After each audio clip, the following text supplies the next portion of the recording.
The question of eternal punishment for finite sins is one of the most profound moral and philosophical challenges. It invites us to reflect on the nature of justice, the weight of choices, and the reality of consequences in a deeper context than we might initially consider. To begin, we need to ask a fundamental question. What determines the severity of a punishment? Justice is not merely about the duration of the act, but also its impact, intention, and the nature of the one offended. Let's use a simple analogy. If someone lies to a friend, the consequences are likely limited to that relationship. But if someone lies to a court, the same act, lying, carries far greater consequences because it violates a higher system of accountability. The severity of punishment reflects not just the action, but the context and whom it affects. Now imagine an act committed against the highest authority, the very source of existence and moral order. The gravity of such an act isn't measurable in human terms, as it transcends finite scales of harm or time. When someone consciously chooses to reject or defy a greater purpose that defines their existence, the consequences align with the magnitude of that choice. Furthermore, consider the nature of deliberate defiance and its permanence. If a person persistently chooses a path of rejection and refuses opportunities to acknowledge their error, their state of denial becomes fixed.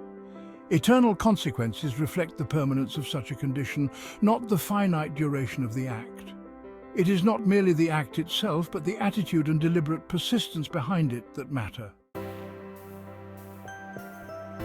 Another aspect to consider is the notion of fairness in opportunities. If individuals are given countless chances to choose what is right, are reminded of the consequences and still knowingly reject them, then they bear full responsibility for their choices. Justice involves not just fairness in punishment, but fairness in opportunity, ensuring that every individual is fully aware of the stakes involved. Think of a person who spends their entire life consciously working against a system designed for the well-being of all. Even if their actions were finite, the damage caused may be lasting, and their intent enduring.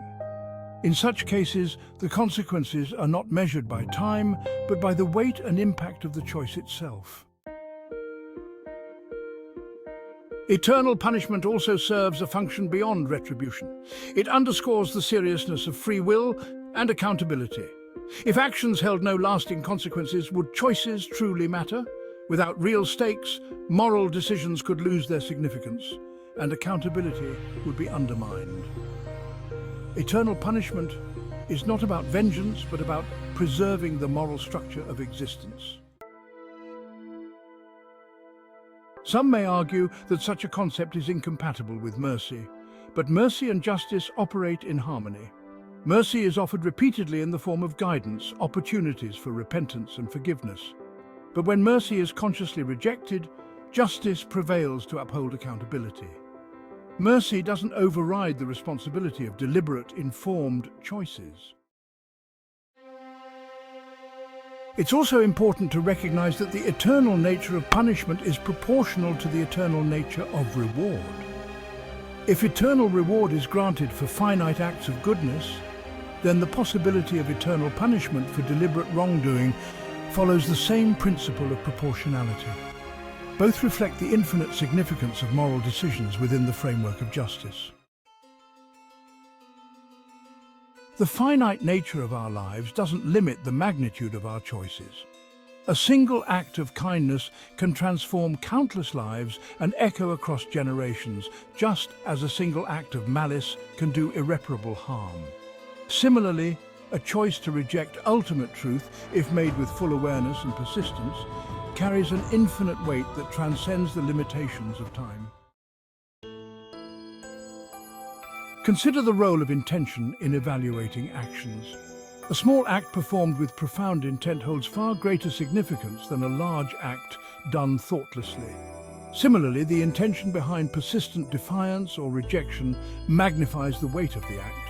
making it far more consequential than its apparent size or duration.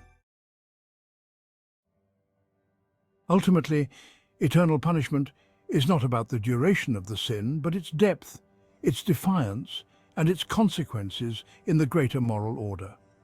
It emphasizes the seriousness of free will, the importance of accountability, and the enduring significance of choices made within the context of life's opportunities. The question of eternal punishment challenges us to think deeply about justice, responsibility, and the nature of moral decisions. It invites us to reflect on the profound interconnectedness of choice, consequence, and accountability in a way that transcends our limited human understanding.